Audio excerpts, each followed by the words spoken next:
So hello guys, welcome back to my YouTube channel. So या exam बहुत ज़्यादा close है एंड सिलेबस बचा हुआ है, राइट। एंड अभी तो आप लोग दूसरे एग्ज़ाम्स दे रहे होंगे, तो योगा तो आप नहीं कर रहे होंगे और मेरी आवाज़ थोड़ी अलग आ रही होगी क्योंकि मुझे थोड़ा सर्दी हो रहा है। सो या स्ट्रेस मत लो। हाँ, मैंने देखा है तुम्हारा जो टाइम टेबल है उसमें योगा में काफ़ी छुट्टियां हैं, तो हम लोग उसका स्ट्रैटेजी पूरा प्लान करके अभी मैं उसी का प्लान कर रही हूँ कि उसमें कौन से दिन में क्या करना है, तो वो मैं जल्दी तुम्हारे साथ शेयर करूँगी। ओके, तो तुम वो प्लान के साथ चलना, तो बहुत ही अच्छा मार्क्स आएगा तुम्हारा। ठीक है, क्योंकि लास्ट ईयर के बच्चों ने भी वो चीज़ फॉलो की थी, so they got good marks. You can check comment sections and all also. So they got good marks, yeah. So back to the topic, time कब है, तो मैं ये सारी बातें तो अभी हटा देते हैं। हम लोग सबसे पहले फोकस करते हैं चैप्टर्स पे, ठीक है। थर्ड चैप्टर करते हैं, ठीक है। नाम क्या है? योगा फॉर हेल्थ, ठीक है। तो पहला टॉपिक क्या है हमारा? Introduction to first and CPR. तो देखो बेटा, सबसे पहले क्या कि फर्स्ट एड क्या है, ठीक है। फर्स्ट एड एक इमीडिएट हेल्प है जो कि किसी भी इंजर्ड पर्सन को देते हैं हम लोग, ठीक है। और इसमें इसमें आता है सीपीआर हमारा, ठीक है। सीपीआर का फुल फॉर्म क्या है? कार्डियो पल्मोनरी रेसुसिएशन, ठीक है। ये तब दी फर्स्ट एड हम लोग तब देते हैं जब तक एम्बुलेंस नहीं आ जाती, ठीक है। और ये ज़रूरी नहीं है कि कि फर्स्ट एड सिर्फ ट्रेंड पर्सन ही दे सकते हैं। It is not required at all. ये फर्स्ट एड जो है ना, वो कोई भी दे सकता है, अनट्रेंड बंदा भी दे सकता है, ठीक है। और सबको सीपीआर प्रॉपरली आना चाहिए। अभी के टाइम में तो सबको आना चाहिए, क्योंकि कोई भी इमरजेंसी आ सकती है और सीपीआर एक ऐसी चीज़ है जो किसी की भी लाइफ बचा सकता है। मैं आपको बताऊंगी, जिनको नहीं पता है सीपीआर क्या होता है तो हम लोग नीचे पढ़ेंगे, ठीक है। Don't worry. फिर आता है ईडी, ऑटोमेट एक्सटर्नल डेफिब्रिलेटर। ये क्या होता है? ये इलेक्ट्रिक शॉक मशीन होती है जिसमें अगर हार्ट बीट स्टॉप हो जाती है ना किसी बंदे की, तो इसको करते हैं, ठीक है। और बट ये ट्रेन्ड पर्सन ही करता है, एईडी ट्रेन्ड पर्सन ही करता है, कोई भी अनट्रेन्ड पर्सन इसको परफॉर्म नहीं कर सकता है, ओके। ठीक है, तो ये तो मैंने बता दिया, एक मशीन है जिसमें इन केस अगर किसी को कार्डियक अरेस्ट आया है तो हम लोग उसमें देने का काम करते हैं, ठीक है। अब इसके की ऑब्जेक्टिव्स क्या है फर्स्ट एड के? तो देखो, सबसे पहला ऑब्जेक्टिव तो हर किसी बच्चे को पता होगा कि सामने वाले बंदे का पेन हमको हटाना है, ठीक है। उसकी लाइफ बचानी है। सबसे पहला तो ये आ जाएगा कि भैया उसकी लाइफ बचानी है हमको। दूसरा क्या आ जाएगा? जो उसको ज़्यादा पेन हो रहा है तो उसको थोड़ा सा तो हम लोग रिलीव करें। जब तक एम्बुलेंस आ रही है तो थोड़ा सा हम लोग रिलीव कर दे उसको, राइट। फिर सेकेंड हमारा क्या होगा कि अगर किसी को इलनेस हो गया, इंजरी हो गया है ना, तो उसका थोड़ा सा हम लोग रिकवरी कर सकते हैं by applying some bandage to the wound. अगर ज़्यादा वूंड आया तो थोड़ा सा आप लोग उसका ब्लीडिंग कैसे रोक सकते हो, ये सही चीज़ें हम लोग एम्बुलेंस नहीं आती तब तक कर सकते हैं, ठीक है। और अगर किसी का फ्रैक्चर हुआ है, ब्रोकेज हुआ है हैंड या लेग या समथिंग, तो उसको थोड़ा सपोर्ट दें, क्योंकि वो तो पूरा मतलब वैसा हो जाएगा ना कि सामने वाला बंदा बिल्कुल एनर्जी नहीं रहेगी, तो उसको सपोर्ट करें, राइट। तो यही है। और बाकी तो यही बताया गया है कि फर्स्ट एड कोई भी दे सकता है, ट्रेन पर्सन भी और अनट्रेन पर्सन भी। इसमें ट्रेन प्रोफेशनल पर्सन रिक्वायर्ड नहीं होता है। फिर आता है फॉलोइंग ABCD पॉइंट्स में be noted in the patient during such emergency. तो अगर कोई पेशेंट है तो हम लोगों को कुछ पॉइंट्स है जो कि हम लोगों को ध्यान रखने चाहिए अगर इमरजेंसी सिचुएशन है तो देखो, सबसे पहले तो उसका चेक करो कि एयरवे क्लियर है या नहीं, ठीक है। सेकंड, चेक करो कि वो ब्रीथ सही से कर पा रहा है या नहीं, ठीक है। उसका सर्कुलेशन सही चल पा रहा है या नहीं, ठीक है। और डिसेबिलिटी यानी बोल सकते हैं कि उसको कोई से भी मतलब उसके कोई से भी बॉडी पार्ट को उसको मूव करने में प्रॉब्लम तो नहीं आ रही है, यानी it's a kind of fracture, मतलब सॉरी फ्रैक्चर और नॉट, ठीक है। अब देखो कुछ पॉइंट्स हैं जो कि हम लोगों को माइंड में रखने चाहिए ताकि हमारे पेशेंट को जो है थोड़ा सा बेनिफिट हो पाए, थोड़ा रिलैक्सेशन हो पाए। ठीक है, तो सबसे पहला तो ये है कि इन्वायरमेंट चेक करो भाई कि वो इन्वायरमेंट्स बंदे के लिए सेफ़ है या नहीं, यानी ज़्यादा क्राउड वाली प्लेस तो नहीं है। ठीक है, जो उसका सरफेस है वो मतलब बहुत ज़्यादा फ्रिक्शन वाला तो नहीं है। ठीक है, बोल सकते हैं कि बहुत ज़्यादा क्राउड है तो बंदे को सांस नहीं भी आ सकती, तो वो प्रॉपर सांस ले पा रहा है या नहीं, बहुत ज़्यादा क्योस तो नहीं है उस प्लेस पर। सबसे पहले इन्वायरमेंट चेक करना। फिर क्या है, पहले चेक करना कि पर्सन कॉन्शियस है या अनकॉन्शियस है। ठीक है, ठीक है, और अगर क्वेश्चन अनकॉन्शियस हो रहा है, सॉरी मैं क्या बोल रही हूँ, हाँ, अगर पर्सन अनकॉन्शियस हो रहा है ना तो ज़ोर से चिल्लाना है, आर यू ओके। यार देखो ये सब इसमें लिखा है तो ये आप लोगों को लिखना पड़ेगा। ठीक है, तो वहाँ पे आपको शाउट करना है कि आर यू ओके, क्योंकि अनकॉन्शियस है ना बंदा, वो नहीं सुनेगा, उसको थोड़ा सा लाउड में आपको चिल्लाना पड़ेगा। ठीक है, फिर आप लोगों को कॉल करना है हेल्पलाइन नंबर को। भाई कॉल तो पहले ही कर देना था हेल्पलाइन लगा, लेकिन ठीक है, पहले हम लोग चेक करेंगे कि भैया उसकी सिचुएशन क्या है। ठीक है, फिर हम लोग उसको फील, उसकी पल्स को फील करेंगे और उसका ब्रीदिंग साउंड देखेंगे कि प्रॉपर है या नहीं, या ब्रीदिंग में तो प्रॉपर मतलब वैसा नहीं आ रहा है। लेकिन अगर ब्रीदिंग में प्रॉब्लम आ रही है तो हम लोग सीपीआर बिगिंस करेंगे, सीपीआर हम लोग स्टार्ट कर देंगे। ठीक है, और अगर एईडी रिक्वायर्ड है तो वो भी देना पड़ेगा। ठीक है, और फिर अब हम लोग देख लेते हैं सीपीआर क्या होता है। तो सीपीआर मैंने आपको बताया था, कार्डियोपल्मोनरी रेसुसिएशन, जो कि एक लाइफ सेविंग प्रोसीजर होता है, वो किसी का भी लाइफ बचा सकता है इमरजेंसी सिचुएशन में। ठीक है, और ये बहुत ज़्यादा यूज़फुल होता है, और आज के टाइम क्या, कभी भी सबको सीपीआर आना ही आना चाहिए, because the topic is life यार। ठीक है, तो ये आना ही चाहिए। ठीक है, और ये कब दिया जाता है, अगर सामने वाले बंदे की ब्रीदिंग या हार्ट बीट स्टॉप हो जाती है तो उसको वापस लाने के लिए हम लोग सीपीआर देते हैं। ठीक है, everyone should learn CPR, this may save someone's life during an emergency. Okay, अब इसके भी दो सिचुएशंस हो जाती है कि अगर आप लोग नॉन ट्रेन्ड पर्सन और आप कॉन्फिडेंट नहीं हो सीपीआर देने में, देन आपको क्या करना है, देन आपको चेस्ट को कंप्रेस करना है 100 टाइम्स। ठीक है, एंड मेडिकल को बोलना है कि आप जल्दी आ जाओ। ठीक है, एम्बुलेंस जल्दी बुला लेनी है। तो 100 टाइम्स आपको इन अ मिनट आपको 100 टाइम्स फास्ट चेस्ट कंप्रेशन देना है। ठीक है, लेकिन अगर if you are well trained person, ठीक है, and you are confident to do CPR, तो आप लोगों को पहले सीपीआर स्टार्ट करना है 30 चेस्ट कंप्रेशन से। पहले 30 चेस्ट कंप्रेशन दोगे आप, फिर आप लोग क्या दोगे, 2 रेस्क्यू ब्रीथ दोगे, यानी माउथ टू माउथ ब्रीथ दोगे। ठीक है, ये मेक श्योर करना कि आप लोग माउथ टू माउथ ब्रीथ दे रहे हो ना, तो आपने मास्क पहना हो, क्योंकि टू प्रिवेंट इन्फेक्शन। ठीक है, तो ये दो सिचुएशन थी सीपीआर की, फॉर ट्रेन्ड पर्सन और फॉर नॉन ट्रेन्ड पर्सन। ठीक है, फिर आता है, और देखो अगर हम लोग सीपीआर नहीं देते हैं ना 5 to 10 मिनट्स में, तो बंदा मर भी सकता है और उसको ब्रेन डैमेज भी हो सकता है। ठीक है, और तो अगर उसको सीपीआर नहीं प्रोवाइड किया जाएगा पर 5 या 10 मिनट तक, ठीक है, तो उसकी सांसें तो फिर तो पूरी ही चली जाएंगी, फिर हम लोग उसको वापस नहीं ला सकते हैं। ठीक है, तो देखो एडल्ट में सीपीआर जो है ना वो बोथ हैंड से देते हैं हम लोग। चेस्ट कंप्रेस जब हम लोग करते हैं ना तो हम लोग दोनों हाथों से करेंगे, दोनों हाथ का यूज़ करके करेंगे। ठीक है, और कंप्रेशन का देखो 100 टाइम्स, 1 मिनट में 100 टाइम्स आपको क्विकली करना पड़ेगा। ये इसका कंप्रेशन रेट है। ठीक है, 100 टाइम्स करना है 1 मिनट में। It recommends order of intervention, और इसमें ऑर्डर रहता है।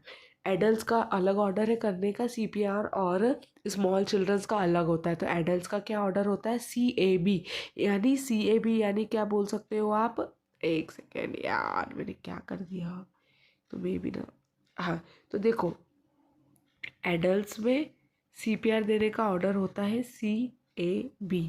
सी पहले आप लोग को चेस्ट कंप्रेशन देना है, सेकेंड आपको एयरवे, ठीक है, और जो थर्ड होता है वो आपको ब्रीदिंग। ठीक है, तो ये CAB होता है, ठीक है। अब जब हमारी बारी आती है, हाँ, तो आप लोगों को एडल्ट का कंप्रेशन समझ आ गया, ये दे रहा है।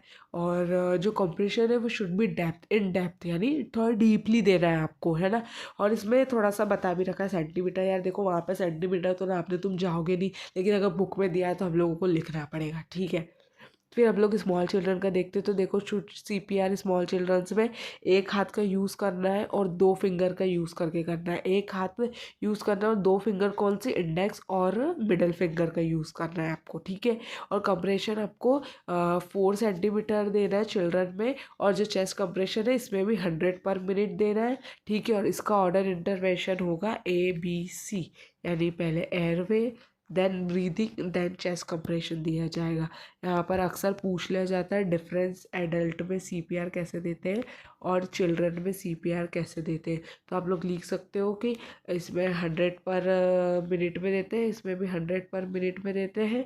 इसका इंटरवेंशन क्या होगा, तो CAB होगा और इसका होगा ABC।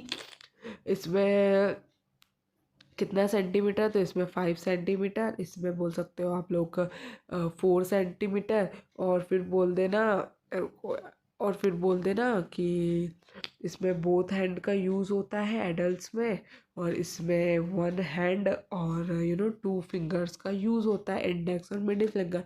ये आपका इतना सा डिफरेंस मैंने अभी ही बना दिया, ठीक है। तो ये डिफरेंस आप लोग लिख सकते हो। फिर आता है माउथ टू माउथ रेसोसिएशन क्या है, जो मैं आपको बोल रही थी ऊपर। तो माउथ टू माउथ रेसोसिएशन मतलब माउथ से, अपने माउथ से सामने वाले बंदे को, जो पेशेंट है ना, उसको ब्रीथ देना, ठीक है। और मास्क पहनना ज़रूरी है, ठीक है। और ये एडल्ट्स को रिकमेंड किया जाता है, ज़्यादातर एडल्ट्स को देने का बोलते हैं। तो पहले 30 चेस्ट कंप्रेशन देने होते हैं, देन उसके बाद 2 रेस्क्यू ब्रीथ देनी है, यानी माउथ टू माउथ ब्रीथ देनी है।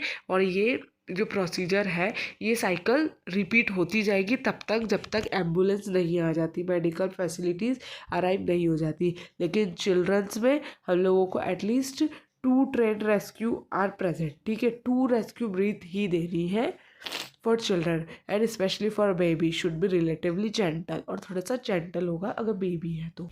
ओके, नाउ हम लोग CPR में CAB वाला मेथड देखेंगे, जो कि एडल्ट का मेथड होता है, ठीक है। तो पहला था हमारा कंप्रेशन, ठीक है। तो फर्स्ट पॉइंट क्या है, put the person on his and her back on firm surface. सबसे पहले तो जो भी पेशेंट है हमारा, उसको एक फ्लैट सरफेस पे हमको लेटा देना है, ठीक है। सेकंड पॉइंट आ जाएगा, देन उसके जो पर्सन है ना, पेशेंट है, उसके शोल्डर या नेक के मतलब नेक्स्ट टू, यानी साइड में आपको मतलब उसी के पास में बैठ जाना है, ठीक है। और देन आपको क्या करना है,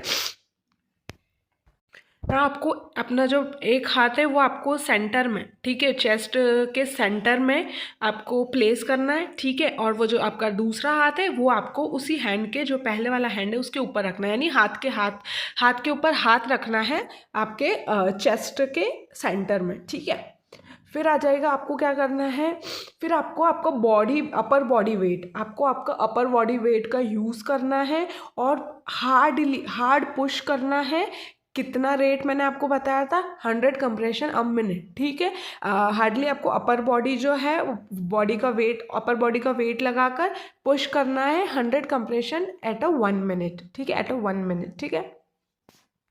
तो अगर आप लोग ट्रेंड पर्सन हो तो आप लोग वहाँ पर रेस्क्यू ब्रीथ भी दे सकते हो, ठीक है। तो ये तो कंप्रेशन का हो गया। अब हम लोग देखते हैं एयरवेज का, ठीक है।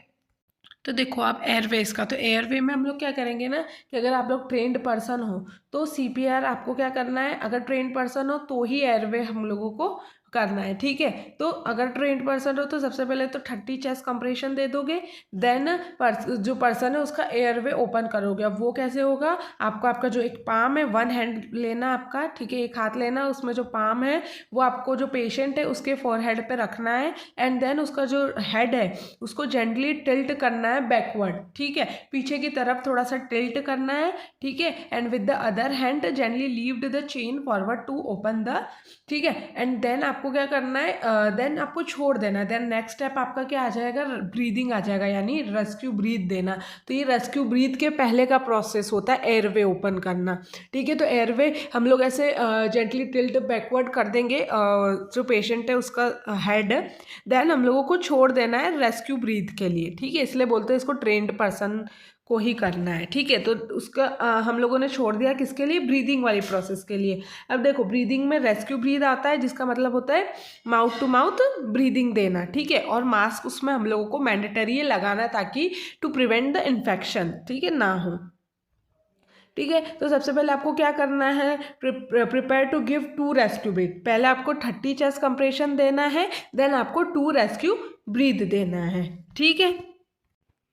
और अगर आपके पास एईडी है यानी जो इलेक्ट्रिक शॉक मशीन होती है ना, तो अगर वो है तो आप वो जो साइकिल है सीपीआर की वो आप लोग थोड़ा कम कर कर देन आपको इंस्ट्रक्शन के साथ ये वो कर लेना चाहिए, यूज़ कर लेना चाहिए, ठीक है। और सीपीआर तब तक देना है जैसे मैंने आपको बताया जब तक इमरजेंसी सिचुएशन नहीं आ जाती है, ठीक है। तो हम लोगों ने एडल्ट का पढ़ा, अब हम लोग पढ़ते हैं चाइल्ड का, जो कि क्या होता है ABC। ये देखो यहाँ पर CAB लिख दिया है, यहाँ पर ABC आना चाहिए, आप लोग ऐसे याद कर सकते हो। देखो एडल्ट हैं, ठीक है, और चिल्ड्रंस हैं, ठीक है, इन लोगों का अलग अलग है। अब चिल्ड्रन को हम लोग क्या सिखाते हैं, ABC, ठीक है, ये सिखाते हैं हम लोग, ABCD सिखाते हैं बच्चों को। लेकिन एडल्ट्स में जाके सब उल्टा हो जाता है, यानी पहले तो बहुत इजी होता है बच्चों के लिए ABC, लेकिन बड़ा होकर सब उल्टा हो जाता है, C कहीं है, A कहीं है, B कहीं है, बहुत कॉम्प्लिकेटेड हो जाता है। आया आपको समझ आई? तो मैंने सिर्फ एज अ ट्रिक दी है ताकि आप लोग याद कर सको, ठीक है। तो देखो इसमें भी ना सारी चीज़ें सेम है, मतलब सेम इन द सेंस कि कुछ कुछ चीज़ें अलग है, बाकी वैसा मतलब प्रोसीजर वही है, बस थोड़ी थोड़ी चीज़ें चेंज है। तो वो मैं बता देती हूँ। जैसे कंप्रेशन में आपको क्या करना होता है ना, इसमें अगर आप अकेले हो ना तो आपको एटलीस्ट 5 साइकिल ऑफ कंप्रेशन देना है और ब्रीथ करना है, ठीक है, 5 साइकिल से करना है, ठीक है। और जब तक आप before calling your local emergency help number, और अगर वहाँ पर AED अवेलेबल है तो वो भी दिलवा देना है उसको, अगर ट्रेंड पर्सन हो तो, ठीक है। और इसमें भी वही है कि आपको एक चाइल्ड, अगर चाइल्ड के लिए की जाएगी ना, चिल्ड्रन के लिए, तो उसको एक फ्लैट सरफेस पे लेटाना है, ठीक है, नील डाउन होना है ना, नेक्स्ट टू इट्स नेक और शोल्डर, ठीक है। आप 2 हाथ का भी यूज़ कर सकते हो, लेकिन अगर बच्चा ज़्यादा छोटा है तो आपको 1 हैंड और 2 फिंगर ही यूज़ करना है, ठीक है, टू परफॉर्म चेस्ट कंप्रेशन, ठीक है। और वो मैंने आपको बताया था कि कितना रेट से करोगे, तो 100 पर मिनट, ठीक है। अगर आप लोग ट्रेंड नहीं हो तो सिर्फ आप चेस्ट कंप्रेशन करो, लेकिन अगर आप जब तक इमरजेंसी हेल्प अराइव नहीं होती और अगर आप ट्रेंड हो तो आप कर सकते हो रेस्क्यू ब्रीद एंड अगर AED अवेलेबल है then you can perform AED also. Alright, अब देन हमारा आ जाएगा एयरवे, ठीक है। अब एयरवे में क्या होता है, इसमें एयरवे का पूरा सेम है, ठीक है, जो मैंने ऊपर पढ़ा है ना कि यही कि चेस्ट कंप्रेशन देना है, देन चाइल्ड का एयरवे खोलना है, कैसे, अपने मतलब जो फॉरहेड है उस पर हाथ रखकर जेंटली हेड को टिल्ट करना है बैकवर्ड साइड, और ये इस तरीके से उसका एयरवे ओपन हो जाएगा, देन हम लोगों को रेस्क्यू ब्रीथ देना स्टार्ट करना है। तो देखो सेम कंप्रेशन ब्रीथ रेट है जैसे जो एडल्ट्स में होता है, वही है कि 30 चेस्ट कंप्रेशन करने के बाद 2 रेस्क्यू ब्रीथ देनी होती है। लेकिन ये एक बार साइकिल समझ लो कैसी होती है। आपको सबसे पहले अपन ने एयरवे ओपन कर दिया, ठीक है, जो हम लोगों ने पहली प्रोसेस में कर दिया। देन आपको क्या करना है ना, उस बच्चे की जो नॉस्ट्रिल है उसको पिंच करना है, देन आपके माउथ से उसके माउथ में ब्रीथ देना स्टार्ट करनी है, ठीक है। मतलब आपका जो माउथ है, चाइल्ड का माउथ आपके माउथ से कवर कर देना है। और जब आप जब आप रेस्क्यू ब्रीथ दे रहे होंगे ना, तो सबसे पहले फर्स्ट रेस्क्यू ब्रीथ दोगे, देन चेक करोगे कि क्या चेस्ट मतलब बीट सुनाई दे रही है, ठीक है।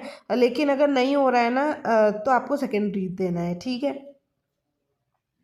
देन आफ्टर 2 ब्रीथ, जब 2 ब्रीथ मतलब ये 2 रेस्क्यू ब्रीथ आप दे दो ना, तब आपको क्या करना है, वापस से ही नेक्स्ट साइकिल बिगिन कर देनी है, कंप्रेशन एंड देन ब्रीथ, वो पूरी साइकिल आपको बिगिन कर देनी नहीं है। और ये CPR जब तक देते जाना है जब तक मेडिकल फैसिलिटी नहीं आती, ठीक है। CPR AED सब कुछ क्लियर है, ठीक है। अब हम लोग नेक्स्ट टॉपिक पे आते हैं, yogic management and of stress and its consequences. तो देखो स्ट्रेस क्या है, तो कोई पर्सन प्रॉब्लम फेस कर रहा है, ठीक है, तो उसको स्ट्रेस हो जाता है उस चीज़ का, है ना। तो और आजकल के जनरेशन और आज के टाइम पर स्ट्रेस बहुत ही ज़्यादा कॉमन हो गया है। हर छोटी छोटी चीज़ पे हर कोई भी इंसान स्ट्रेस लेने लग जाता है ना। और ये कोई भी यूज़ कर लेता है विदाउट अंडरस्टैंडिंग इट प्रॉपरली, ठीक है। स्ट्रेस अभी बहुत ही ज़्यादा कॉमन हो चुका है और बहुत ही ज़्यादा बढ़ चुका है। स्ट्रेस ने सबकी मेंटल हेल्थ की इतनी इतनी ख़राब कर दी है ना मेंटल हेल्थ की, मैं क्या बोलूँ।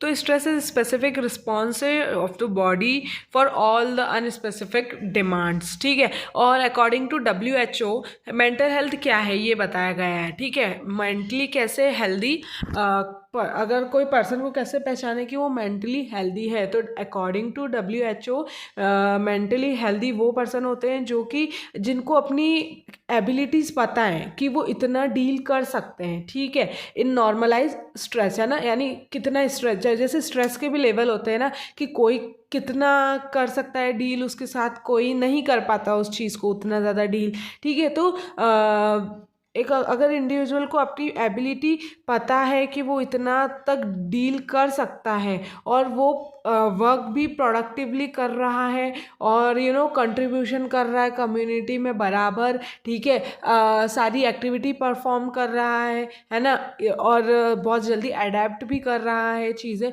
तो वो मेंटली हेल्दी है, तो उसी को बोलेंगे मेंटल हेल्थ, ठीक है। फिर आता है टाइप्स ऑफ स्ट्रेस। अब गुड स्ट्रेस भी होता है, बैड स्ट्रेस होता है। अब गुड स्ट्रेस के कुछ कैरेक्टरिस्टिक्स हैं, जैसे मोटिवेट्स, ठीक है। अब जैसे तुम्हारी एग्जांपल से हम लोग देख ले कि तुम्हारी बोर्ड का एग्जाम चल रहा है, ठीक है, तो तुमको क्या मोटिवेट कर, तुमको स्ट्रेस होगा कि अरे यार नहीं कुछ नहीं पढ़ा है, पढ़ना है, तो तुम मोटिवेट हो जाओगे, तो तुम पढ़ने लगोगे, है ना। तो ये तुमको मोटिवेट किया ना, ये स्ट्रेस जो है, तुमको जो पढ़ाई का स्ट्रेस था, इसने तुमको मोटिवेट कर दिया भाई पढ़ने के लिए, तो तुम पढ़ने लग गए। तो ये क्या है तुम्हारा, ये गुड स्ट्रेस है तुम्हारा, है ना। इससे कुछ आउटकम अच्छा हुआ ना। फोकस इज एनर्जी, ठीक है। Improve performance, focus is energy, ये सब गुड स्ट्रेस के एग्जांपल्स हैं। जैसे इम्प्रूव परफॉर्मेंस का हम लोग देख ले, तो अगर आपको कुछ भी आप कर रहे हो, जैसे आप जॉब कर रहे हो, तो अगर आपको स्ट्रेस हो रहा है कि नहीं मैं अच्छा नहीं कर रहा हूँ या समथिंग समथिंग, तो आप अपने ऊपर काम करोगे, है ना। अब बैड स्ट्रेस के क्या कैरेक्टरिस्टिक्स आउटकम्स है, तो देखो एंजाइटी, अगर आपको बैड स्ट्रेस है तो देखो गुड स्ट्रेस से तो आप गुड स्ट्रेस से तो आपको मोटिवेशन मिलेगा, आप है ना फोकस कर पाओगे, है ना, आपका परफॉर्मेंस इम्प्रूव होगा, है ना। लेकिन बैड स्ट्रेस के क्या आउटकम्स होंगे, है ना, तो एंजाइटी होगी, टेंशन होगा, डिक्री आपका परफॉर्मेंस गिर जाएगा, है ना, मेंटल और फिजिकली आपको प्रॉब्लम आने लगेंगी। तो ये बैड स्ट्रेस के आउटकम्स हैं।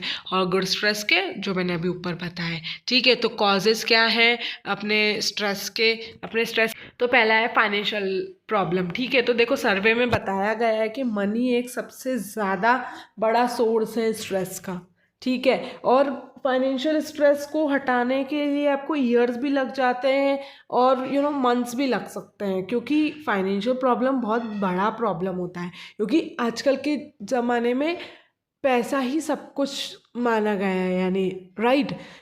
सभी लोगों के लिए पैसा सब कुछ नहीं है, कुछ, लेकिन अपने को हर कुछ चीज़ें खरीदने के लिए तो पैसा लगेगा ना। और आजकल कितना ज़्यादा महंगाई बढ़ चुकी है, राइट। तो फाइनेंशियल प्रॉब्लम बहुत ज़्यादा बढ़ गया है। तो इससे क्या होगा ना कि ब्लड प्रेशर, हेडेक जैसी प्रॉब्लम्स आने लग जाती हैं। फिर वर्क, अब देखो वर्क स्ट्रेस भी होता है। जैसे अगर आप लोग कहीं जॉब कर रहे हो तो आपको बहुत ज़्यादा वर्क है, तब भी आपको स्ट्रेस होगा। आपको जॉब की इनसिक्योरिटी भी है कि भैया बॉस निकाल ना दे हर कभी, डिससेटिस्फाई हो आप आपकी जॉब से, है ना, आपके करियर से। बॉस से अगर आपका कन्फ्लिक्ट हो गया तो आपको स्ट्रेस होगा। तो ये सारे, अगर आप कुछ अनफेयरली ट्रीट किए जा रहे हो तो इसका भी स्ट्रेस होता है। फिर आता है थर्ड, पर्सनल रिलेशनशिप, ठीक है। ऑफ कोर्स ये भी बड़ा ही स्ट्रेस है, ठीक है। तो देखो हम लोग लोगों के साथ रहते हैं, ठीक है, तो कुछ लोग की वजह से हम लोगों को स्ट्रेस होता है। जैसे इट कुड बी, कोई भी हो सकता है, it can be your family member, your intimate partner, your friend, your co-worker, कोई भी हो सकता है वो। फिर आता है पेरेंटिंग। तो देखो पेरेंटिंग स्ट्रेस किसको होगा, पेरेंट्स को होगा ऑफ कोर्स। तो इनको कैसा स्ट्रेस होता है, अगर उनका जो शेड्यूल है वो बहुत ज़्यादा बिजी है, including their job, house hold duties, raising their children, है ना। तो ये क्या है, सारे पेरेंटिंग स्ट्रेस है। और ये हाई लेवल ऑफ स्ट्रेस की वजह से बहुत सारी हार्शनेस आ जाती है पेरेंट में, नेगेटिविटी आ जाती है, और थोड़ा सा इंटरेक्शन चाइल्ड के साथ भी थोड़ा ख़राब हो जाता है। ठीक है, फिर आता है हमारा fifth, daily life and business. अब देखो daily day to day stress क्या हो सकते हैं आपके, ठीक है, जैसे आपकी चाय भी घूम गई, आप लेट हो गए, ठीक है, आप कुछ इम्पोर्टेंट था वो भूल गए, है ना। तो ये सारी चीज़ें, ये तो आपका डे टू डे लाइफ का स्ट्रेस है, ठीक है। फिर आता है आपका पर्सनालिटी एंड रिसोर्सेज। तो देखो कभी कभार ना पर्सनालिटी भी जो है एक सोर्स बन जाता है अपने स्ट्रेस का। अब आप पूछोगे पर्सनालिटी कैसे स्ट्रेस बनेगा भैया, मतलब सोर्स बनेगा स्ट्रेस का, दीदी भैया तो क्या दीदी। तो देखो स्ट्रेस ना, देखो अगर आप अपनी पर्सनालिटी जैसे समझ लो स्टैंडर्ड्स का बोल सकते हैं हम लोग। अगर एग्जाम्पल से समझाती हूँ, अगर आप एक परफेक्टनिस्ट हो, ठीक है, आप सब चीज़ें परफेक्ट करते हो, आपने आपका स्टैंडर्ड ही सेट कर लिया है क्या आप सारी चीज़ें परफेक्ट करोगे, तो वो क्या है, अगर उस बंदे को परफेक्ट नहीं मिली ना वो चीज़ नेक्स्ट टाइम, तो वो स्ट्रेस में आ जाता है। तो यही है कि आप आपके स्टैंडर्ड सेट कर लेते हैं, पर्सनैलिटी सबके स्टैंडर्ड्स होते हैं, और वो फुलफिल नहीं होते ना तो स्ट्रेस होता है, ठीक है। फिर आता है science and symptoms of stress. अब सिम्टम्स एंड साइंस क्या है स्ट्रेस को, तो देखो इससे ना क्वेश्चन अक्सर पूछ लिया जाता है, जैसे प्रीवियस ईयर और उसके भी प्रीवियस ईयर में हर पेपर में इसके क्वेश्चंस थे, छोटे छोटे मार्क्स के थे, बट हमारे लिए छोटे छोटे मार्क्स भी बहुत मैटर करते हैं। तो पहला है common effects of stress on mood. ये पूछा था कि मूड पे और बिहेवियर पे स्ट्रेस का क्या इफेक्ट पड़ेगा। तो अक्सर बच्चे क्या करते हैं ना, गलत कर देते हैं, मूड का अलग कर देते हैं, बिहेवियर। इन लोगों को, तुम लोगों को डिफरेंस समझ नहीं आ रहा मूड क्या है बिहेवियर क्या है। तो देखो मैं अभी बताती हूँ, मूड स्ट्रेस का क्या इफेक्ट पड़ा, स्ट्रेस ने क्या इफेक्ट करा हमारे मूड पे।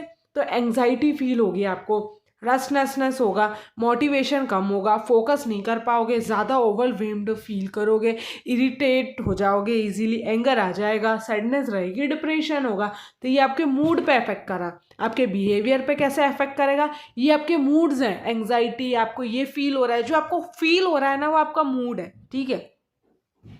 और बिहेवियर में क्या आ जाएगा, आप चीज़ें उसकी वजह से जो करने लगे हो, जैसे आप ओवर ईटिंग करने लगे हो, आप कम खाने लगे हो, आप ज़्यादा खाने लगे हो, है ना, अंडर ईटिंग करने लगे हो, है ना, और आपका बहुत तेज़ गुस्सा आउटबर्स्ट होने लगा है ना, आप यूज़ टू हो गए हो ड्रग्स और अल्कोहल के, अब यूज़ करने लगे हो, टैबाको यूज़ करने लगे हो, सोशली विड्रॉवल हो गए हो। तो ये सारे क्या है, बिहेवियर में चेंजेस आते हैं। तो अब आता है इफेक्ट ऑफ स्ट्रेस। तो हमारे स्ट्रेस का हमारी बॉडी पे क्या इफेक्ट पड़ता है, तो देखो स्ट्रेस क्या करेगा आपके रेस्पिरेटरी और कार्डियोवास्कुलर सिस्टम पे इफेक्ट। तो देखो कि अगर आपको ज़्यादा स्ट्रेस हो रहा है तो आपका क्या है ना, ब्रीदिंग जो है वो फास्टर होने लग जाती है, ठीक है। क्यों, क्योंकि आपका जो बॉडी में आपका जो ब्लड है, ऑक्सीजन रिच ब्लड है, वो जल्दी जल्दी सप्लाई होने लग जाता है, फैलने लग जाता है अपनी बॉडी में, ठीक है। तो और अगर किसी को ब्रीदिंग प्रॉब्लम है ऑलरेडी, लाइक अस्थमा और समथिंग है, तो स्ट्रेस जो है उसके लिए बहुत ही ज़्यादा हार्डर टू ब्रीथ हो जाएगा, मतलब सांसें ही लेना बहुत ज़्यादा मुश्किल हो जाएगा अगर एक प्रॉब्लम है। अगर नॉर्मल फंक्शन पर्सन है तो वो फिर भी उसके लिए थोड़ा ठीक रहेगा, लेकिन जिसको डिसीज़ है उसके लिए ज़्यादा ही ये प्रॉब्लमेटिक बन जाता है, ठीक है। और ये ब्रीदिंग अपनी तेज़ हो जाती है और जल्दी जल्दी हम लोग सांस लेने लग जाते हैं ना, तो एज अ रिज़ल्ट तो जो स्ट्रेस है वो हार्ट को भी अफेक्ट कर देता है, ठीक है, क्योंकि ब्लड प्रेशर बढ़ जाएगा, ठीक है, ब्लड प्रेशर बढ़ जाएगा तो आपको हार्ट अटैक और ये होने के चांसेस हो जाते हैं। अब देखते हैं कि स्ट्रेस जो है वो डाइजेस्ट सिस्टम पे कैसे अफेक्ट करेगा। तो अगर आपको स्ट्रेस है तो आपको जो लीवर है ना वो एक्स्ट्रा शुगर यानी ग्लूकोज प्रोड्यूस करना स्टार्ट कर देता है, तो give your body a boost of energy, ठीक है। तो लेकिन वो जो आपकी जो बॉडी है ना वो एक्स्ट्रा ग्लूकोज या एक्स्ट्रा शुगर नहीं रख सकती है, ठीक है, बॉडी में। और अगर वो रखती है ना तो वो आपका स्ट्रेस बढ़ता जाएगा, तो वो लेवल भी बढ़ता जाएगा, तो आपको डायबिटीज़ होने के चांसेस हो सकते हैं। और डायबिटीज़ भी हमारी 2 टाइप्स की होती है, इसमें देने के लिखा मतलब इसमें डिटेल में नहीं दिया है, तो हम लोग डिटेल में नहीं जाएंगे। फिर आता है अब मस्कुलर सिस्टम पे कैसे स्ट्रेस अफेक्ट करता है। तो देखो आपके जो अगर जब आप लोग टेंस रहते हो ना, जब आपको स्ट्रेस रहता है, तो मसल्स जो है ना वो आपको प्रोटेक्ट करते हैं, ठीक है, ठीक है, वो टेंस हो जाते हैं आपको प्रोटेक्ट करने के लिए फ्रॉम द इंजरी जब आप स्ट्रेस में होते हो। लेकिन वो फिर ऑटोमेटिकली रिलैक्स भी हो जाते हैं वंस यू गेट रिलैक्सड, ठीक है। लेकिन अब आप कॉन्स्टेंटली स्ट्रेस में रहोगे, अगर आप कॉन्स्टेंटली अंडर स्ट्रेस हो, तो वो मसल्स को तो चांस ही नहीं मिलेगा रिलैक्स होने का, है ना, तो वो तो रिलैक्स ही नहीं हो पाएंगे। अब हम देखते हैं कि फोर्थ किस पे इफेक्ट पड़ता है, सेक्सुअलिटी एंड रिप्रोडक्टिव सिस्टम पे। तो देखो स्ट्रेस जो है वो बहुत ही ज़्यादा हार्श है बॉडी के लिए भी और माइंड के लिए भी, ठीक है। अगर स्ट्रेस कंटिन्यू होता है बहुत ही ज़्यादा लॉन्ग टाइम तक, तो जो मेन में क्या हम लोग देखेंगे कि मेन में क्या इफेक्ट होता है और फीमेल में क्या होता है। तो जो मेल का टेस्टोस्टेरोन लेवल है ना वो गिरने लग जाता है, जिससे क्या होता है ना, तो जो रिस्क है इन्फेक्शन का मेल रिप्रोडक्टिव ऑर्गन्स में, जैसे प्रोस्टेट में, टेस्टिस में, इसमें ये बढ़ जाता है, ठीक है, इन्फेक्शन होने का रिस्क बढ़ जाता है।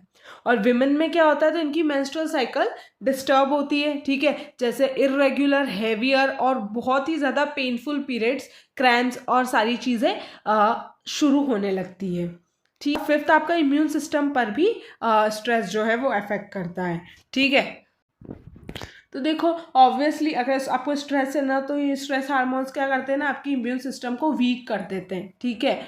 और इससे क्या होगा ना, आप बहुत ज़्यादा जल्दी बीमार पड़ने लगोगे, आपका इम्यून सिस्टम सही नहीं होगा तो आप बहुत ज़्यादा आपको फ्लू हो जाएगा, कॉमन कोल्ड होगा, है ना, और अदर इन्फेक्शंस भी हो जाएंगे, और जैसे नई नई डिसीजेज आती है ना, तो उनके भी आप शिकार बन सकते हो। तो स्ट्रेस, क्योंकि हमारा इम्यून सिस्टम खराब है ना, कोरोना में भी तो यही हुआ था ना, है ना, जिनका इम्यून सिस्टम खराब था, थोड़ा वीक था, सबसे ज़्यादा उनको अफेक्ट किया गया था, ठीक है, उस डिसीज़ ने। तो और स्ट्रेस जो है ना वो आपका जो हीलिंग का टाइम है, सपोज आप पहले अगर आपका इम्यून सिस्टम अच्छा था, आप जल्दी रिकवर हो जाते हो फ्रॉम द इलनेस और इंजरी और एनी काइंड ऑफ इंजरी। लेकिन अगर आपका इम्यून सिस्टम खराब है तो आपको रिकवर होने में भी टाइम लगता है, ठीक है। फिर आता है योगिक मैनेजमेंट ऑफ स्ट्रेस।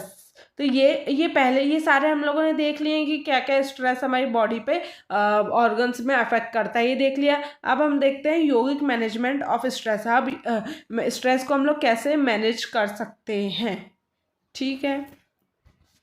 तो सबसे पहले तो स्ट्रेस अगर आपको मैनेज करना है तो आपको सूर्य नमस्कार करना चाहिए, ताड़ासन करना चाहिए, वृक्षासन करना चाहिए, एक्सेट्रा एक्सेट्रा, ठीक है। अब हम लोग देखते हैं योगा एंड डाइट। यौगिक डाइट क्या है, तो देखो मैंने आपको पहले बताया था योगिक कौन सी डाइट खाते हैं, सात्विक डाइट, तो जो कि मोस्ट प्रिफर्ड डाइट होती है। सात्विक डाइट में क्या होता है, fresh fruits, vegetables like spinach, cabbage, sprouts, garlic, onion, carrot, beet roots, है ना, जो नेचुरल फॉर्म में होती है, सूपी होती है ना, और जो थोड़ी सी लाइटली कुकड होती है, थोड़ी सी रॉ होती है ना, वो वाला फूड। और राजसिक और एक सेकेंड, हाँ, राजसिक और तामसिक डाइट अवॉइड करनी चाहिए। अब योगा इन प्रिवेंशन ऑफ कॉमन डिजीजेस। अब योगा कुछ डिसीज़ को कैसे रोक मतलब प्रिवेंट करता है, ठीक है। तो देखो ओबेसिटी, ठीक है, तो ओबेसिटी क्या है, तो ओबेसिटी वो चीज़ है जिसमें हमारा एक्सेस बॉडी फैट बढ़ जाता है ना, कॉमनली हम लोग उसको बोलते हैं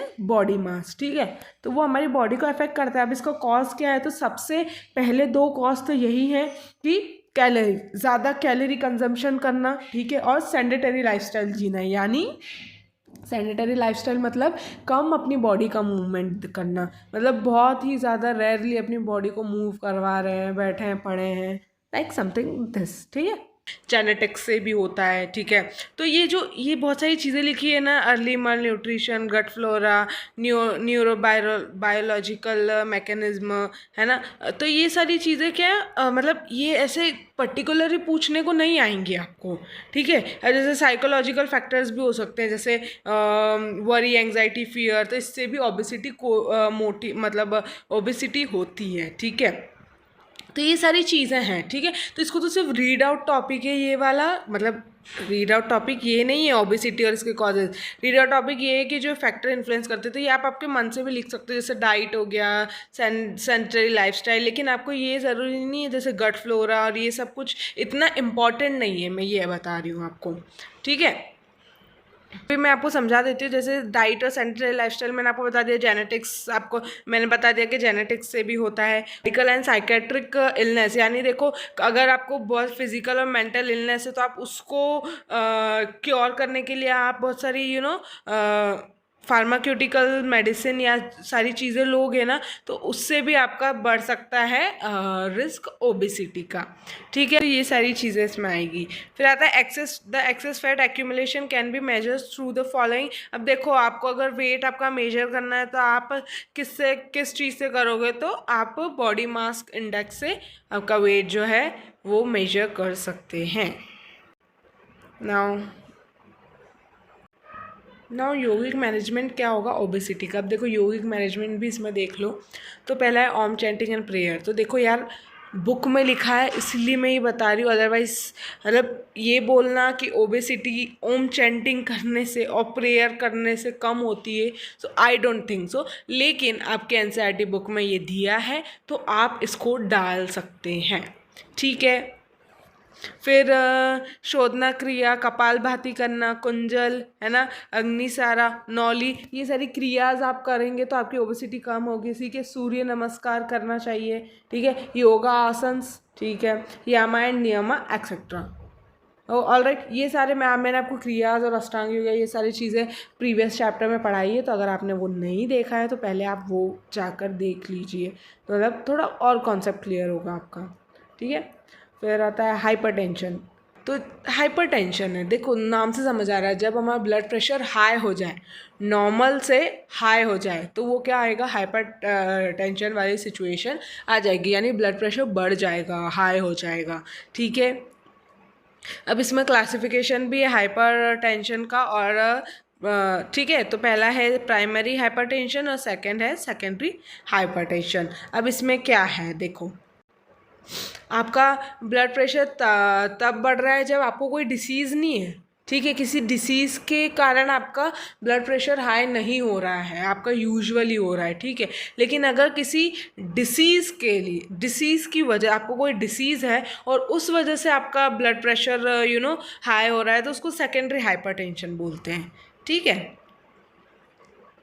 तब इसके कुछ नाम भी दे रखे हैं, जैसे प्राइमरी के, तो ये तो इतना आपको जाने नहीं वाला है कि प्राइमरी के नाम बोलो और सेकेंडरी के नाम बोलो, तो आप सिर्फ ये पढ़ लेना एक बारी। फिर आता है मैनेजमेंट ऑफ हाइपरटेंशन। अब हाइपरटेंशन को हम लोग कैसे मैनेज करेंगे, तो देखो डाइटरी मैनेजमेंट, ऑफकोर्स डाइट पे अपने को ध्यान देना पड़ेगा, है ना। हेल्दी लाइफस्टाइल मेंटेन करनी पड़ेगी, एडवोकेट अपने को ज़्यादा से ज़्यादा न्यूट्रिशन मिलना चाहिए बॉडी को, है ना। और आप फूड जो है वो आप रेगुलर इंटरवल्स ऑफ टाइम पे कंज्यूम करो, ठीक है। टाइम से खाना खाना है आपको, ठीक है, जैसे आप लोग आपका जो फिक्स टाइम है तो उस हिसाब से आपको लंच खाना है। फ्राइड फूड्स जो होते हैं, ऑयली जो हैं, उसको थोड़ा सा कम, मतलब अवॉइड ही करना है उनको। और देखो सबसे पहली बात कि सॉल्ट नहीं लेना है, जिसमें सॉल्ट कंटेंट फूड है उसको हाईली अवॉइड करना है, ठीक है। आप लोग लेमन जूस डाल सकते हो वेजिटेबल्स में instead of using table salt, ठीक है। और आपको वो खाना खाना है जो रिच इन फाइबर हो, लाइक वेजिटेबल्स हो गया, फ्रूट्स हो गए, और fruits like apple, oranges, carrot, tomatoes and beans etcetera etcetera. ठीक है, और मैंने जैसे आपको पहले ऊपर बताया था कि खाना टाइम से खाना है, जिस तरीके से जिस टाइम पे आप लोग खाते हो। और सेकंड बात, आपको मील बिल्कुल भी स्किप नहीं करना है। ठीक है, तो ये तो डाइटरी मैनेजमेंट था। ये तो अपन लोगों ने ऐसा मैनेजमेंट देख लिया कि नॉर्मल मैनेजमेंट है, डाइटरी मान सकते हो उसको हम लोग, डाइटरी मैनेजमेंट। ये सब यौगिक मैनेजमेंट देख लेते हैं। ठीक है, तो देखो कुछ प्रैक्टिसेस प्रिस्क्राइब की गई है अगर जिनको हाइपर टेंशन है। तो पहले क्रियास करना है, जैसे जल नेति, सूत्र नेति, ये भी मैंने प्रीवियस में पढ़ा रखा है। सूर्य नमस्कार करना है। ठीक है, तो ये और कुछ कुछ सिलेक्टेड योगास आपको परफॉर्म करने होते हैं इसमें। ठीक है, अब आसनास में आपको ताड़ासन कर सकते हो, आप लोग कटी चक्रासन कर सकते हो, कोना आसन, है ना,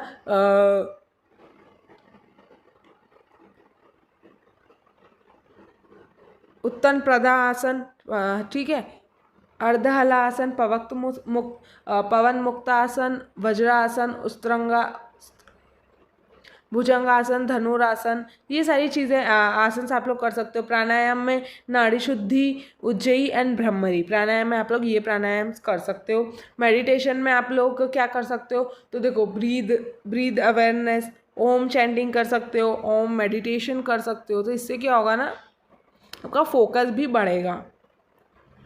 अब इसके कॉन्ट्रा इंडिकेशंस क्या हैं, तो देखो मतलब कॉन्ट्रा इंडिकेशंस यानी क्या चीज़ें आपको नहीं करनी है। अगर ज़्यादा ही हाइपर वेंटिलेशन वाली ब्रीदिंग प्रैक्टिसेस हैं, वो अवॉइड करनी है आपको। ठीक है, ब्रीदिंग प्रैक्टिसेस आपको नॉर्मल वाली करनी है, हाइपर वाली बिल्कुल भी नहीं करनी है। ठीक है, तो अब आता है हमारा लो बैक पेन। तो लो बैक पेन मतलब क्या होता है, जो आप अपनी पीठ में यानी बैक में बहुत ज़्यादा पेन होने लग जाता है। और पता है ये पेन ना जिसको होता है ना वही इसको जानता है ये कितना गंदा पेन होता है, क्योंकि इसमें बहुत खर्चा भी होता है, बहुत एक्सपेंस हो जाता है इसमें, बट ये बहुत मुश्किल से क्योर होता है। ठीक है, और ये किसी भी वजह से हो सकता है। अगर आपको स्पोर्ट्स इंजरी है तो उसकी वजह से होगा। ठीक है, आपने सडनली आपको कार में झटका लग गया है, या कुछ एक्सीडेंट हो गया है, या कुछ आपकी स्पाइनल बोन्स में या टिश्यूज़ में स्ट्रेस हो गया है, तो ये सारी चीज़ें हो जाती हैं। या आपने कुछ बहुत ज़्यादा हैवी लिफ्ट कर लिया हो और समथिंग करके। अब इसके सिम्टम्स क्या है, कैसे पता चलेगा, तो देखो आपकी फ्लेक्सिबिलिटी लिमिटेड हो जाएगी, ज़्यादा फ्लेक्सिबल नहीं हो पाओगे आप, ज़्यादा मूवमेंट भी नहीं कर पाओगे आप, है ना, और आप सीधा भी नहीं खड़े हो पाते हैं बैक पेन में, क्योंकि वो इतना दर्द होता है ना, तो आप बिल्कुल स्ट्रेट बैक करके तो आप खड़े ही नहीं हो सकते। ठीक है, और ज़्यादा मूवमेंट भी नहीं हो पाता है उसमें। ठीक है, और ये मैंने आपको बताया ये मे भी हो सकता है किसी इंजरी या कुछ डिसऑर्डर की वजह से। ठीक है, और देखो ये जो पेन है ना, ये मेज़र भी कर सकते हैं हम लोग ड्यूरेशन की हेल्प से। देखो अगर आपका पेन 3 मंथ से ज़्यादा है, ठीक है, तो इसको हम लोग कंसिडर कर लेंगे कि ये आपका क्रोनिक पेन है। लेकिन अगर उससे वो कंटिन्यूसली प्रोग्रेसिवली चलता ही जा रहा है, तो फिर थोड़ी सी दिक्कत की बात हो सकती है। मतलब फिर नहीं पहचान पाता है, ये डिफ़िकल्ट हो जाता है पहचानना।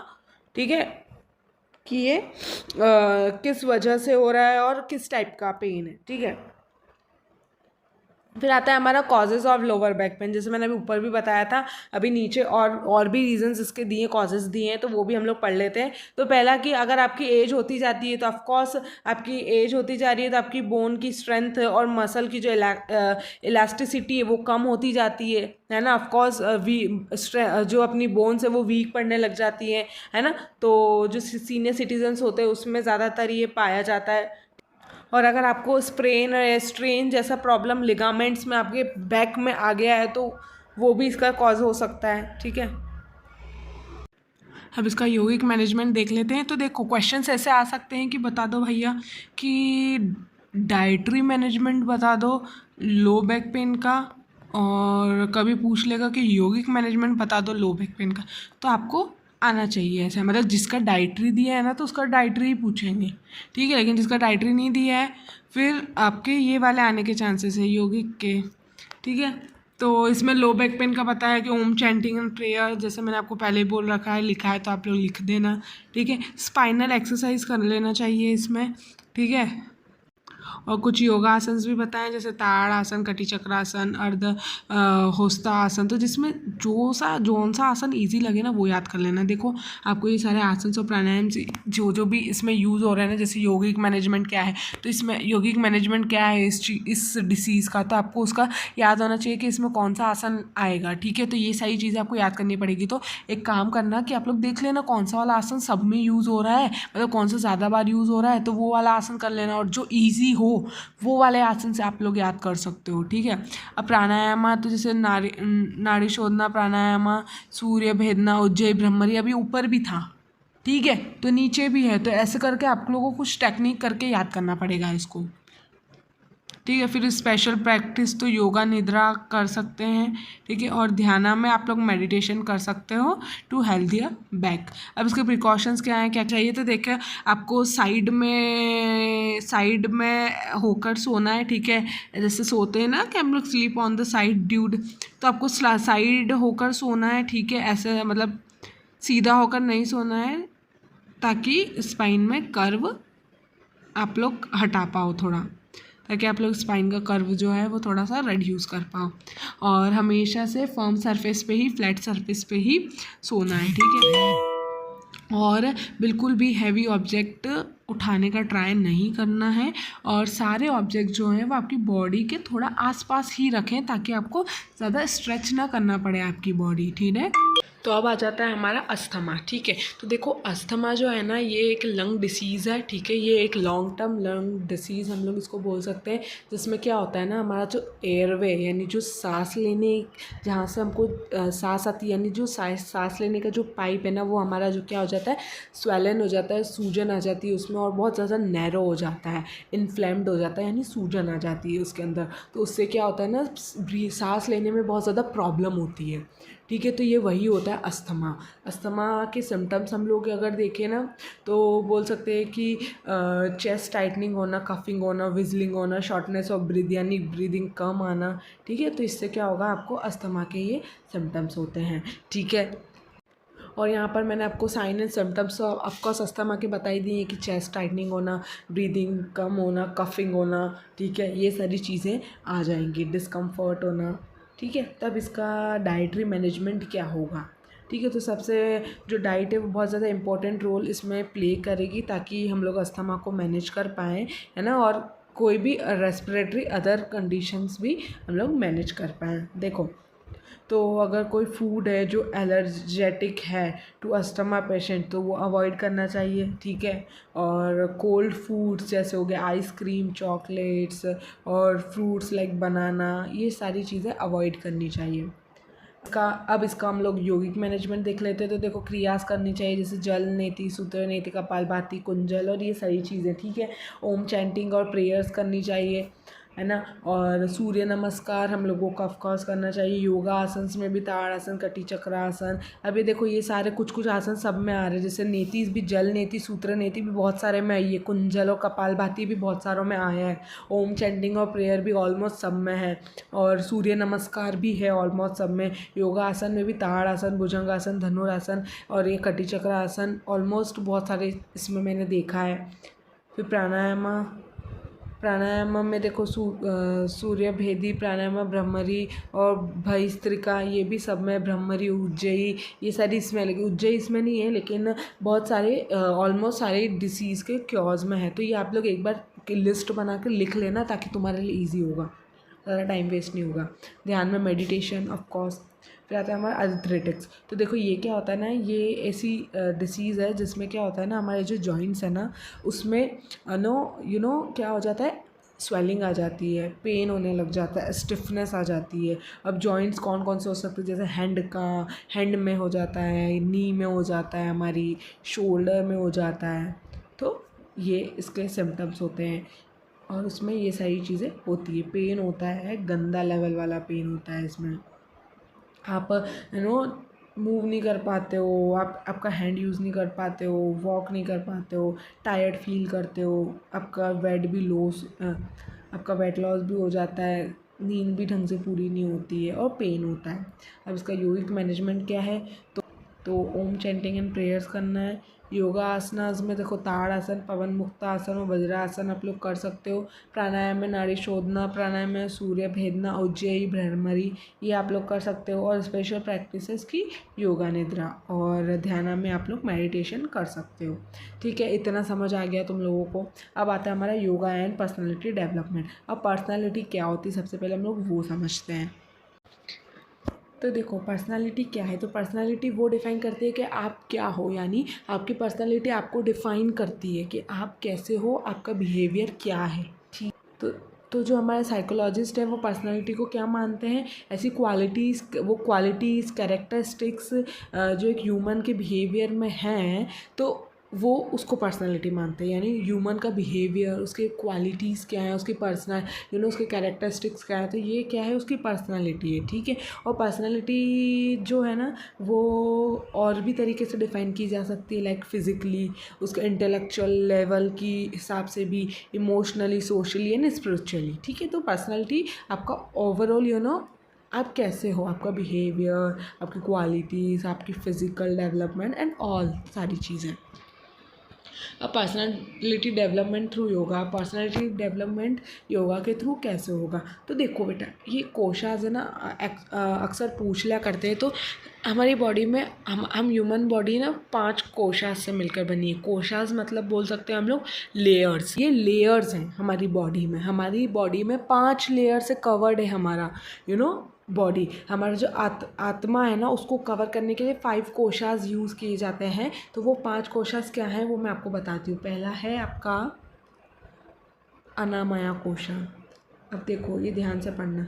अनामया कोशा क्या है, अनामया कोशा यानी आपकी फ़िज़िकल बॉडी। कोई भी पूछ ले अनामया कोशा यानी फ़िज़िकल बॉडी। और ये आपकी क्या होती है, सबसे आउटर मोस्ट लेयर होती है। ठीक है, सबसे आउटर मोस्ट लेयर होती है यानी फिज़िकल बॉडी लेयर, है ना, जो कि खाने से ग्रो होती है यानी बनती है। हमारी फिज़िकल बॉडी कैसे बनती है, खाना खाने से बनती है। तो योगा करने से हमारी बॉडी क्या रहेगी, फ्लेक्सिबल रहेगी, स्ट्रॉन्ग बनेगी। ठीक है, तो ये आपको समझ आ गया ना कि ये अनामया कोशा फिज़िकल बॉडी को करता है और ये सबसे आउटर मोस्ट लेयर है।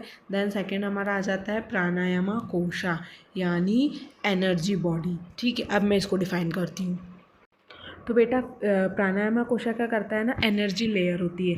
तो ये क्या करती है ना, ये अपनी बॉडी को एनर्जी देती है, यानी बेसिकली हमारी बॉडी को एनर्जी देती है। ठीक है, ये वाली लेयर जो क्या करती है, हमारी बॉडी को एनर्जी देती है, यानी ये एक बोल सकते हैं फोर्स है। ठीक है, और योगा में हम लोग ब्रीदिंग प्रैक्टिस करते हैं ना, ताकि हमारी जो प्राणा शक्ति है वो स्ट्रॉन्ग रहे। ठीक है, हमारी जो एनर्जी है वो थोड़ा बैलेंस रहे, स्ट्रेस कम हो। ठीक है, अब जो हमारी थर्ड लेयर जो है ना वो है मनोमाया कोशा, यानी क्या है वो, मेंटल बॉडी।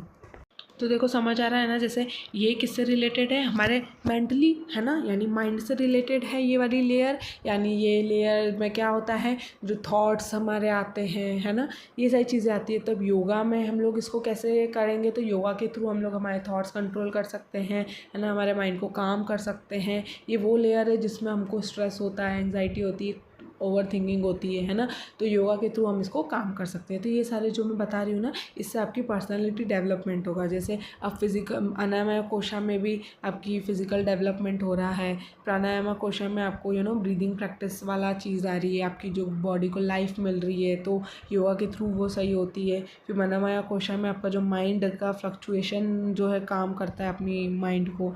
फिर आता है विजनामया कोशा, तो ये इसका क्या मतलब होता है, ब्लिस बॉडी। तो ये वाला लेयर क्या होता है, एक्चुअली इसको ब्लिस बॉडी नहीं बोलेंगे, इसको हम लोग बोल सकते हैं विजडम यानी नॉलेज बोल सकते हैं। इसे यहाँ पे गलत लिख दिया है। ठीक है, नॉलेज यानी इसमें इस वाले लेयर में क्या होता है ना, हम लोग क्या सही है क्या गलत है हमारे लिए डिसीजंस ले पाते हैं। इंटेलेक्चुअल बोल सकते हैं हम लोग, है ना, क्या सही है क्या गलत है डिसीजंस लेना। तो ये सारा हम लोग इस लेयर के थ्रू करते हैं। फिर एक और आता है हमारा, ठीक है, एक और हमारा जो है, जो इसमें नहीं लिखा है वो मैं आपको बताती हूँ। एक और जो होता है ना आपका वो आनंद माया कोशा होता है, उसमें क्या होता है, उसमें आएगा ब्लिस बॉडी, ठीक है। ये वो अपनी सबसे इनर लेयर होती है बॉडी में, ठीक है, जो कि क्या करती है, आपको हैप्पीनेस और पीस, इन सारी चीज़ों का एहसास दिलाती है। अब योगा में ये आप कब एक्सपीरियंस करोगे, जब आप मेडिटेशन करोगे ना डीपली, तब आपको ये वाली जो चीज़ है वो फील होती है। तो देखो ये था कि ये कोशास के थ्रू, मतलब योगा के थ्रू हम लोग कैसे पर्सनालिटी डेवलपमेंट कर सकते हैं। तो ये जो कोशास थे ना, तो इसमें योगा के थ्रू हम लोग कैसे करेंगे, तो मैंने आपको बता दिया, ठीक है। आई होप आपको समझ आएगा। अगर आपको कोशा वाला नहीं आया ना समझ, तो मैं एक और बार इसका शॉर्ट वीडियो बना के समझा दूँगी, बस कमेंट्स कर देना, ठीक है। फिर अब ये डेवलपमेंट भी देख लेते हैं। तो योगा फॉर फिज़िकल डेवलपमेंट क्या है, तो बहुत ही ज़्यादा वाइटल रोल प्ले करता है हमारी बॉडी के लिए, ठीक है। बोल सकते हैं हम लोग कि इससे हमारी बॉडी फ्लेक्सिबल बनती है ना, हमारा अच्छा ग्रोथ होता है ना। तो यही इससे फ्लेक्सिबिलिटी, इलास्टिसिटी आती है, हमारी प्रोडक्टिविटी बढ़ती है ना, हम लोग ज़्यादा इफ़िशिएंटली काम कर पाते हैं। फिर आता है योगा फॉर कॉग्निटिव डेवलपमेंट। अब कॉग्निटिव डेवलपमेंट के लिए योगा कैसे काम करता है, कॉग्निटिव डेवलपमेंट यानी मेंटल डेवलपमेंट। तो ये आपके मेंटल डेवलपमेंट से रिलेटेड है, यानी आपकी थिंकिंग, आपके थॉट्स। तो हम लोग क्या कर सकते हैं, तो हम लोग आसन करके हमारे मेंटल डेवलपमेंट को भी हेल्दी रख सकते हैं। फिर आता है योगा फॉर इमोशनल डेवलपमेंट। देखो इमोशनल डेवलपमेंट में क्या आ जाएगा, योगा क्या करता है, आपके सेंसेस पे कंट्रोल लाता है। जैसे आपको ओवर थिंकिंग हो रही है, ठीक है, आपको एंग्जाइटी हो रही है, स्ट्रेस हो रहा है, डिप्रेशन हो रहा है, रिग्रेशन हो रहा है, फैटिक हो रहा है, गिल्ट हो रहा है और रसल हो रहा है, तो ये क्या करेगा ना, ये इन सारी चीज़ों को कंट्रोल करता है योगा, ठीक है। फिर आता है योगा फॉर सोशल डेवलपमेंट। अब सोशली कैसे आप लोग मतलब योगा आपको डेवलप करेगा, तो देखो सोशल डेवलपमेंट क्या है, तो सोशल डेवलपमेंट यानी व्यक्ति का एटीट्यूड, उसका बिहेवियर दूसरों के प्रति के, वो कैसे दूसरों से बिहेव कर रहा है। तो सोशल डेवलपमेंट करने के लिए हमको यामा नियामा प्रत्याहार ध्याना, ये सारी चीज़ें, मतलब अष्टांग योगा बहुत ज़्यादा इंपॉर्टेंट हो जाएगा हमारा सोशल डेवलपमेंट के लिए। अब आता है हमारा स्पिरिचुअल डेवलपमेंट। देखो स्पिरिचुअल डेवलपमेंट क्या होता है ना, यानी सेल्फ अवेयरनेस, खुद के बारे में खुद को जानना, यानी खुद को जानना। स्पिरिचुअल डेवलपमेंट यानी एक ऐसे लेवल पे पहुंचना जिसमें आप खुद का पीस ढूंढ सकते हो खुद में, ठीक है, यानी खुद सेल्फ रियलाइजेशन बोल सकते हैं हम लोग, सेल्फ अवेयरनेस बोल सकते हैं, ठीक है। तो योगा के थ्रू हमको ये सारी चीज़ें मिलेगी, यानी हम लोग सेल्फ अवेयर हो जाएंगे, हम लोग बोल सकते हैं कि सेल्फ रियलाइजेशन हो जाएगा हम लोगों को, है ना। और जो ध्यान है वो बहुत ही ज़्यादा पावरफुल टूल होगा हमारी स्पिरिचुअल ग्रोथ के लिए, ठीक है। तो इतना ही था, ठीक है। आई नो ये थोड़ा सा लेंदी चला गया, क्योंकि ना यार इसमें मैंने इस बार थोड़ा सा और ज़्यादा डीपली समझाया ताकि आप लोगों को समझ आ जाए। सो इसलिए गया है, पूरा वीडियो देखना और टेंशन मत करना, क्योंकि अभी और भी वीडियोस, अब कंटिन्यूस वीडियोस आएंगे, क्योंकि आपका एग्ज़ाम आ रहा है ना, तो अब कंटिन्यूस डेली वीडियोस आएंगे। कोर्स जल्दी ही कंप्लीट हो जाएगा, तो कोई इतना इशू वाली बात नहीं है, ठीक है। जब तक आप लोग ये सही चीज़ें करिए, जब तक हम लोग मिलते हैं नेक्स्ट वीडियो में। Okay bye, thank you.